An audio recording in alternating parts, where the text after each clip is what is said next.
What a day today. Oh my God. So I get David on the phone and he says he'll help me evaluate the roof on the trailer. So I start going on the on-ramp up toward the freeway and the other side is stopped. It's stopped for a couple miles. And I didn't know what the problem was. Later I found out that there's some lady on a bridge and she wants to jump, and then, happy holidays, right? So anyway, I get up to Milpitas because we can't go into Home Depot near me. It's packed. Traffic's, the side streets, everything's a disaster. So we head up to Milpitas, 5 miles away, and we hunt for deck screws. There are all kinds of different tips and coatings and all that stuff. And I don't really know what they used on the roof from the factory. It's a 1/2-inch plywood roof. It's real plywood. Everybody's gone to OSB, and it's screwed into an aluminum substructure. There's no wood ribs. Usually it's 2x3s in the roof. It's all aluminum. So you have to have a screw that will go through the wood and then pierce the aluminum.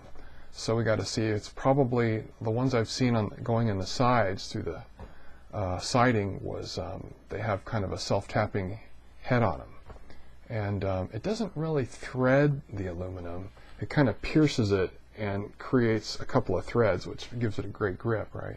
So anyway, the roof screws on. It's plywood sheets, 6.2 plywood sheets in a row, all side by side. That takes 7 of them, obviously. So plywood.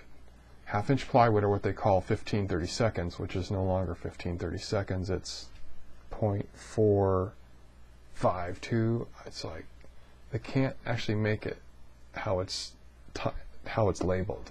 It's always less. It's always less. Somebody's always cutting corners, So anyway, that stuff, one sheet of plywood, 15/32, $36 and change per sheet, because you want one side of it to be real nice to glue the roof to. And so you don't want the CD stuff. You want AB or AC or something. So anyway, the good stuff was $36 and change a sheet. So I don't know what that comes out to. 7 sheets. It's a lot of money. So we looked at OSB. $10. Oh man, I hate OSB.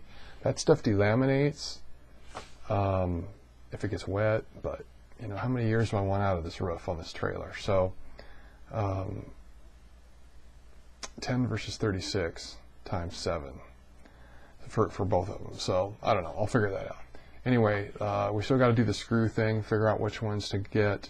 There's a screw that has backed out of its hole just a little bit, and it's pushing against the bottom of what's left of the rubber on the roof. And I'm going to take that out. I'll just unscrew it through the rubber and find out what kind of a tip it has on it. I have a hint from the siding that I had taken some screws out of. It's a self-tapping. I don't know if it's self-tapping or self-threading. There is a difference. It looks like the tip of a drill bit, and that's probably what we'll have to get, 1.25 inches or something like that. Anyway, the roof is plywood, and then it's rubber. It's a black rubber, but it's got a white coating on the outside to help reflect heat and sun. And that stuff it's a real setup for failure, because it actually chalks off. It oxidizes. And in about 7 or 8 years, it's almost all gone. That roof's 20 years old on my trailer. The only reason the interior isn't really rotten all to the core is because there's some special insulation stapled to the bottom of the plywood. And between that and the type of ceiling I have, it doesn't soak up the water. It just pushes it down the sides, in the walls, which are also aluminum structure inside. So anyway, David and I are going to go try it as early as Friday, but probably Saturday. We're going to go in there and start stripping the rubber off. He found a tool, apparently. Home Depot and Orchard carry it. He wants me to get the 6-inch wide version. You put it in your reciprocating saw, and it's just a blade, so you can go into that rubber with your saw. So I'm going to give that a try. He says Orchard carries the 6-inch ones. Home Depot carries the 3 and the 1.5-inch ones. Plus I have some hand scrapers. So the rubber's glued to the roof. It's 20 years old. It's probably not really well glued now. And it uses either acrylic glue or rubber cement. There's all kinds of things you can use to glue it down. Anyway, my preference, if I was living in a perfect world, is to use fiberglass, an ounce and a half glass, and polyester resin. That's what they use in the UK for decks and stuff, the top of them. And man, that would last forever. I could walk all over it. I could install all kinds of solar and antennas and crap and be very happy because it's glass. It's more expensive. The resin's real expensive. But anyway, that's the homework I need to do. Screws, I found the plywood, maybe OSB. It's so much cheaper. And that's what all the trailer manufacturers use now anyway. And I think that's probably what brought the price of plywood up, is nobody's using it as much. So the demand went down, so the price goes up. That's too bad. It's a lot better material. Let's see, what else? So me and David got stuck up there, and traffic was horrendous coming back. We couldn't actually get back. So we went and saw a movie.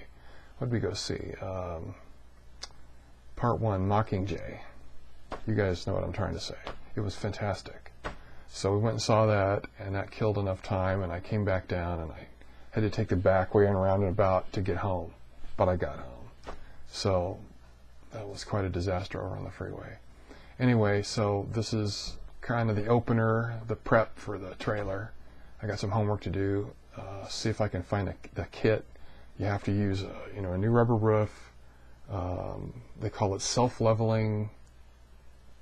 This stuff that you put over all the screws that you put in the roof when you put down skylights and vents and things like that. Which reminds me, I'm going to have to probably get 2 new vents, and I know I have to get a new skylight because I stepped on it when there was a tarp over it. I couldn't see it. Fortunately, I didn't fall through. Yeah, that'd be more fun, right? Yeah, it's been raining a lot around here, and so this thing's leaking horribly. I've got to get it fixed. I have to get it fixed. It's going to ruin this trailer. It's a really great trailer. I got a good deal on it over a year ago. It's been to Burning Man twice, and I really like it. And so I need to get the roof solid so that the thing will last a lot of years. Then I want to head down, when I get it done here, I want to head down to Slab City, California, way down in Southern California, and then it's kind of like a uncontrolled desert environment. People don't treat it too good, but I want to at least see it. It's like a tourist attraction. A little seedy, and then head over to Quartzsite, Arizona, which just fills up with RVs from all over. They say it goes from 3,700 people in town to 1 million or 2 million. Don't know if I buy that, but BLM runs a lot of the land around there, so it can be really cheap to camp down there. So anyway, and then go see Dad and Judy. So this will all end up being somewhere close to a Christmas. I don't know if it'll be on Christmas, but I know, I'm just winging it. Anyway, that's what I've got going on tonight. It's been a heck of a day. I'm exhausted, and I hope we can get this. I hope we can get this trailer going. It would be awesome. Appreciate your time tonight. Good night.